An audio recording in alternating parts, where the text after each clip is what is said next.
नमस्कार मित्रों। एक्यूप्रेशर चिकित्सा पद्धति बहुत ही प्रभावकारी चिकित्सा पद्धति है। विभिन्न प्रकार के रोगों में इसका लाभ हम सभी देखते हैं। फिर भी दोस्तों, हजारों प्रश्न हमारे पास हमेशा इससे संबंधित आते रहते हैं। आप सभी के पास भी, आप सभी के मन में भी एक्यूप्रेशर चिकित्सा से संबंधित विभिन्न प्रकार के प्रश्न मन में उठते रहते होंगे। तो मित्रों, इन सभी प्रश्नों का निचोड़ कह सकते हैं, उसको शॉर्ट लिस्ट हमने किया है कुछ प्रश्नों में। इस वीडियो में जो प्रमुख प्रश्न है एक्यूप्रेशर चिकित्सा पद्धति से संबंधित, उन प्रश्नों का जवाब मैंने सोचा कि एक साथ बना दूं ताकि सारे लोग एक्यूप्रेशर चिकित्सा से जुड़े हुए प्रश्नों को उसका जवाब प्राप्त कर सकें, एक साथ उन्हें जवाब मिल जाए। तो मित्रों, इस वीडियो में हम लोग शुरू करते हैं एक्यूप्रेशर चिकित्सा पद्धति से जुड़ी हुई कुछ प्रमुख प्रश्नों के जवाब को जानने के लिए। तो मित्रों, पहला प्रश्न है जो अक्सर आता है कि एक्यूप्रेशर चिकित्सा क्या है। तो इसका सही उत्तर है मित्रों कि यह शरीर पंच तत्वों से निर्मित है और उस शरीर को संचालन करने में प्राणवायु प्रवाहित होती रहती है। उस प्राणवायु के प्रवाहित होने में किसी तरह का असंतुलन ही रोग कहलाता है और उस प्राणवायु के प्रवाह में आए हुए असंतुलन को संतुलित करना ही एक्यूप्रेशर चिकित्सा है। तो मित्रों, हम लोग देख सकते हैं, समझ सकते हैं कि एक्यूप्रेशर चिकित्सा प्राणवायु के प्रवाह को संतुलित कर निरोगी काया प्रदान करना ही एक्यूप्रेशर चिकित्सा कहा जाता है। इसके बाद शॉर्ट लिस्टेड प्रश्नों में से दूसरा प्रश्न है मित्रों, एक्यूप्रेशर चिकित्सा में उपचार कैसे किया जाता है।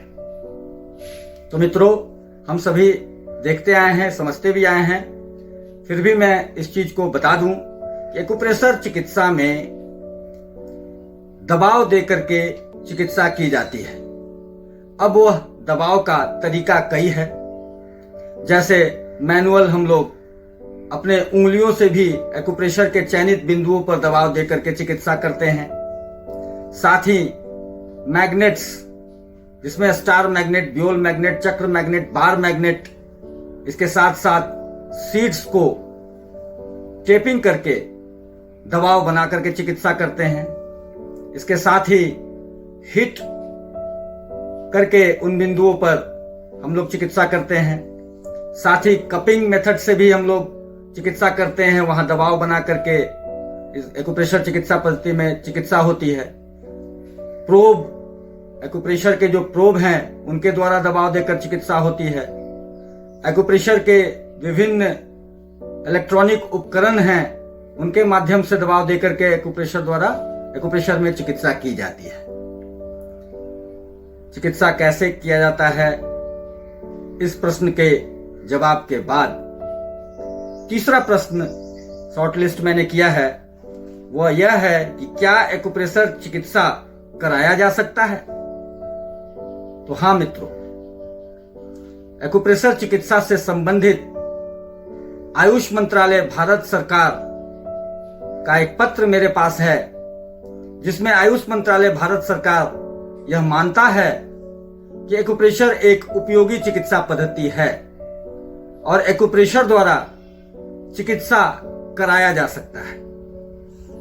बिल्कुल पूर्ण विश्वास के साथ एक्यूप्रेशर द्वारा चिकित्सा कराया जा सकता है, क्योंकि एक्यूप्रेशर चिकित्सा बहुत ही प्रभावशाली चिकित्सा पद्धति है और इसके द्वारा लाभ मिलता है। इस प्रश्न के उत्तर के बाद मित्रों, चौथा प्रश्न शॉर्टलिस्ट जो मैंने किया है वो यह है कि क्या एक्यूप्रेशर नई चिकित्सा पद्धति है। तो इसका उत्तर है मित्रों, बिल्कुल नहीं। सृष्टि का जब निर्माण हुआ और इस सृष्टि में शिक्षा का जब प्रादुर्भाव हुआ, संस्कार का जब प्रादुर्भाव हुआ, संस्कृति का जब प्रादुर्भाव हुआ, उसी समय एक्यूप्रेशर विधा का भी प्रादुर्भाव हुआ, उसी समय एक्यूप्रेशर विधा भी आया।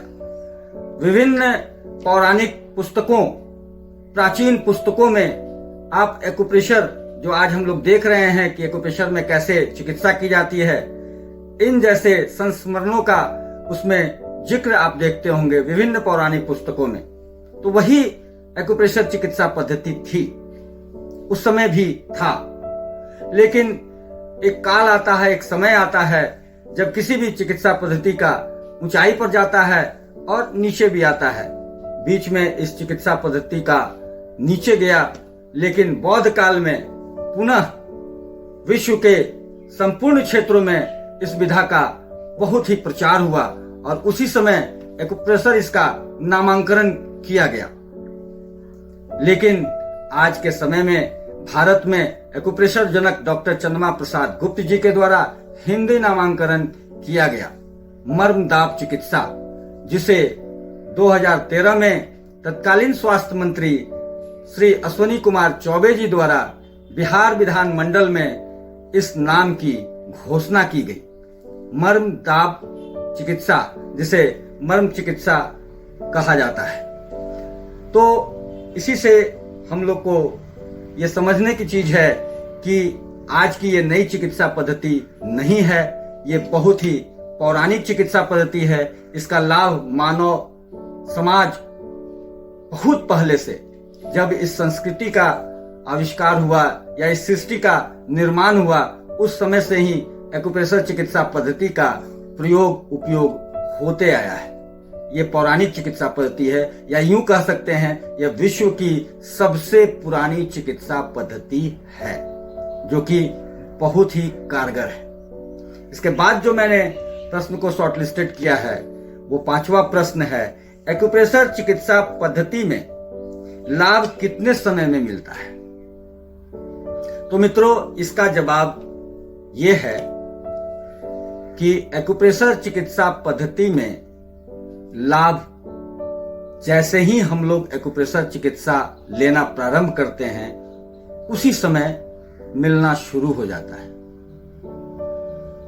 दर्द के मामले में हम लोग देखते हैं कि एक्यूप्रेशर चिकित्सा शुरू किया गया और तुरंत वहां पर मॉर्फिन और इंडोर्फिन का निर्माण हुआ और दर्द जो है सबसाइड करने लगा।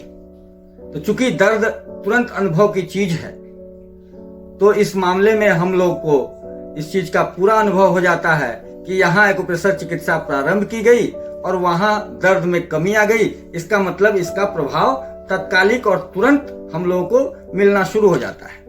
लेकिन वैसे कई रोग जैसे डायबिटीज, ब्लड प्रेशर आदि कई असाध्य रोग जो हैं, उनमें भी यह चिकित्सा पद्धति तुरंत प्रभावी होने लगती है। वैसे डायबिटीज में भी आप लेबोरेटरी टेस्ट का एक तरीका बना करके आप देख सकते हैं कि इसमें तुरंत प्रभावी है। जैसे कोई पेशेंट आता है, उसका पैथोलॉजिकल जांच किया जाए और उस जांच में जो रिपोर्ट आए, उसके बाद 20 मिनट तक सही तरीके से चयनित एक्यूप्रेशर बिंदुओं पर प्रेशर दे करके उसके बाद फिर से लेबोरेटरी जांच किया जाए, तो उसमें आप देखेंगे कि कुछ यूनिट्स कम हो गए हैं उसके लेबोरेटरी जांच में।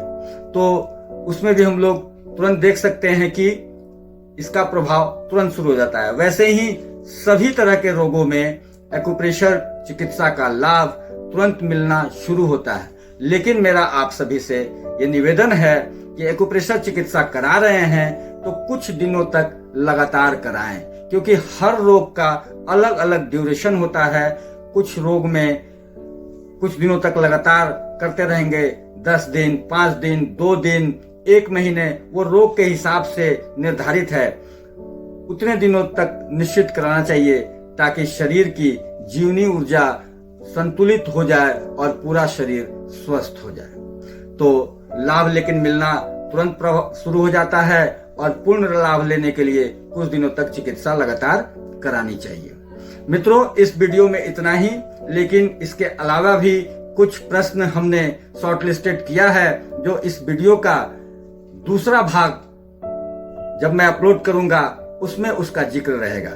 इससे संबंधित यदि आपके मन में किसी तरह का प्रश्न उठता है तो मित्रों कृपया कमेंट बॉक्स में निश्चित रूपेण अपना कमेंट दें। मैं उसका उत्तर कमेंट बॉक्स में भी दूंगा और साथ ही साथ यदि वीडियो बनाने लायक वो कमेंट होगा तो उस पर मैं निश्चित रूपेण वीडियो भी बनाऊंगा। साथ ही मित्रों इस वीडियो को शेयर करें तथा इस चैनल को सब्सक्राइब करें, बेल बजाएं।